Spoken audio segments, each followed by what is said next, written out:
Yo, sup fellas. Check out this drill I got. This thing's pretty sick. I'm gonna go through a lot of the features and a fair amount of the stuff I come into this thing. Pretty happy with it. I'm gonna start off with these drills. These drills use sensors instead of timer blocks to detect how far away they are from the stone and inch down if there's room. So that way, in theory, you can use this on servers or anywhere with any like weird latency problems that would usually break timer blocks. This also means that they go a lot faster if they're in air, so here they're going to speed up until they hit the ground, which is nice. This is also great if you're doing it horizontally, like over there. I'll go show you guys that in a minute. So try to minimize the use of timer blocks. I do use them. They're usually for like having a whole ton of stuff executed at once, because I use event controllers so frequently throughout this build. But the piston is controlled via event controllers, so that way this thing can stop and resume very smoothly. And I could also set, it's like, yeah, 7.3. I set that in the event controller to detect when it reaches that, to know it can go to its second phase. Spent a fair amount of time making foolproof buttons. So you could read this here. This first button here is to initialize the drill for your first ever startup. And if you press any other buttons, it's not going to break anything. So I could hit here and just spam all of these buttons. And I can press start. Let's take a look, see. There's nothing immediately destroyed on this thing yet. Press button 1, and it starts up just fine. No crazy issues. So you don't have to worry about accidentally breaking anything through wacky inputs. Like even now, I can go back and press all the buttons, like going absolutely ham. Might have paused it. Nope, resumed it. Nope. Pause it. Let's press this button again. I also want that light off. Go. There we go. Now she's resumed.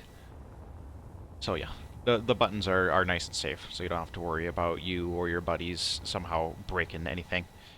I also got a lot of operating lights, so you see some lights flashing here, there, and on the drills. If I were to pause it, that you can see that they're all turned off. This makes it really easy to tell from a distance whether or not this thing is actually running. So as you can see, after it goes down the hole, you can't just look at it from the surface and tell that it's operating, which makes the lights extremely handy for that.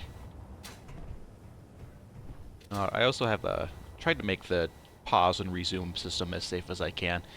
So the rotor just turns off. That's why I paused it and it was still spinning. And I also leave the drills on. That was one of the few instances I actually used a timer block for timing. I just let the drills continue going for a few seconds before actually turning off. That way, it's just another level of safety to make sure you don't damage the drills by having them go down too quickly by, I don't know, spam pausing and resuming or anything else that could happen. Now there's also a ton of power systems. You can see I've got 2 solar fans. Both of these are tracking the sun via turret or custom turret controllers. And I also have wind, which means that in theory this can work in several different environments. I also tested this on Mars, and I've also tested this at night, and this still generates more power than it uses just from the wind alone and just from the solar panels alone. So I also have batteries, a couple batteries in here, which means that you can charge your rovers and your drones and your ships by linking them to these control ports here, which is just another little added benefit, which is my recommended usage of this is to use drones. There are some scripts. So for example, if I were to grab just one of my small mining drones here. This is a bigger one. This is not small, but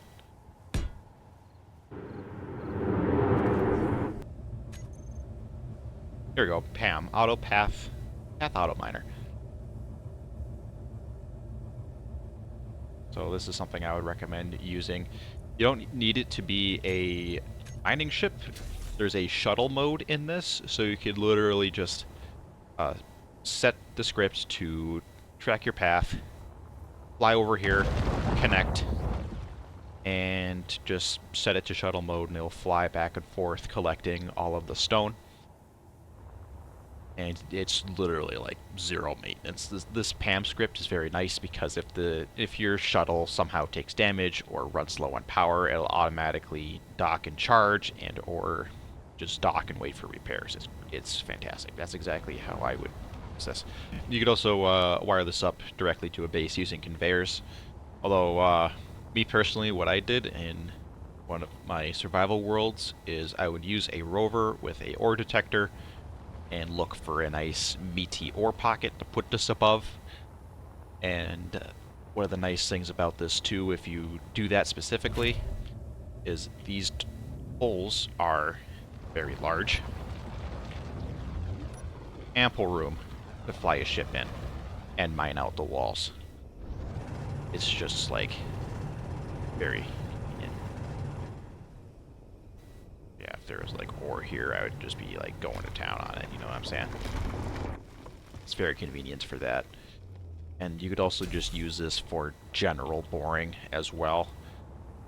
So if you just want to put like a missile silo in here, you could probably just like trim off all of these conveyors, or all these rotor heads. Turn this into a missile silo or whatever you want.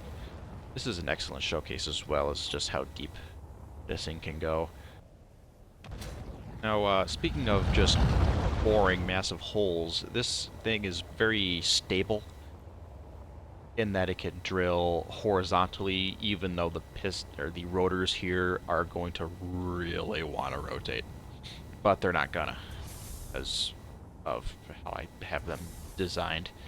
We go into our rotors here. We can go into this rotor bottom. See that it's locked here at 180. Now, usually this is going to cause it to explode. It's going to blow up. If you do that, you need to use event controllers. So to circumvent the problem of this thing exploding, you have to soften up the rotors just before the whole attach and disattach. And it has to be attach and disattach in that order, because if you disattach first, then this whole grid is disconnected from the main grid and you can no longer give it commands. You could get around this with action relay. That's what it's called. You can get around it using an action relay, but it's not necessary. You just have to attach it first and disattach. So the order of it is to soften up whichever rotor is attaching, so that way Clang doesn't pay you a visit.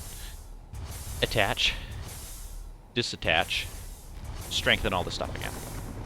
The last two aren't crazy specific with the order. You can stiffen it and then disattach. Those two don't matter, but the first three steps are critical to make sure this thing doesn't disconnect and also doesn't explode. It's able to do this stably and reliably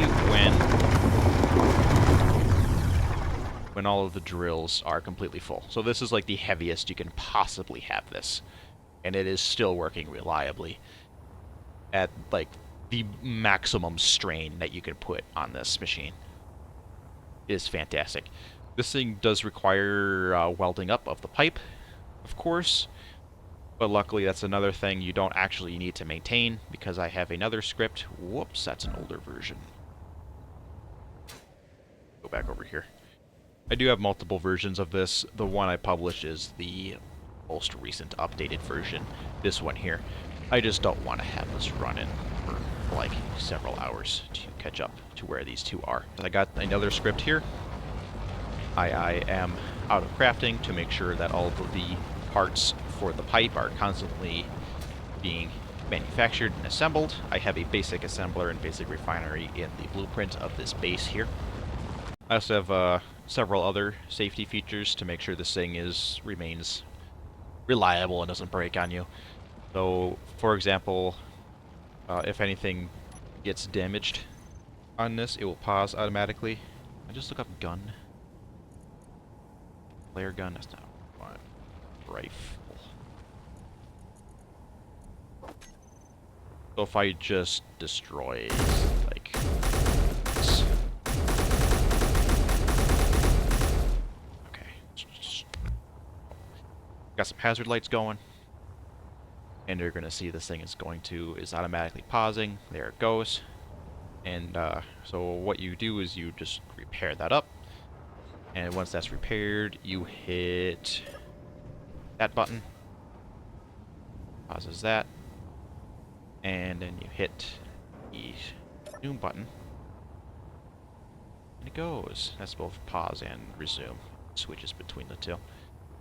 The second safety pausing thing is if there isn't enough material to keep building the pipe. So if this represents double of what you need, just as a margin of error, for double what you need to build the pipe, and if this ever drops below like 40%, I believe I have it at, it will automatically pause until the assembler picks up and is able to assemble what is needed for the drills to keep printing downward.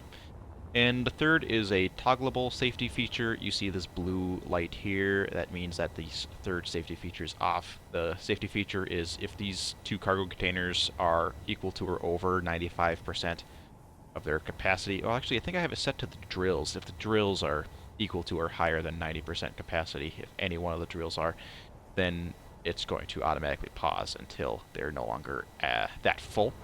So this blue light being off means that that is not being checked, means that detector is on. It's going to take a good bit, but once that actually reaches its full capacity, that light's going to start flashing. So there are some weaknesses with this compact antenna. Might want to edit that.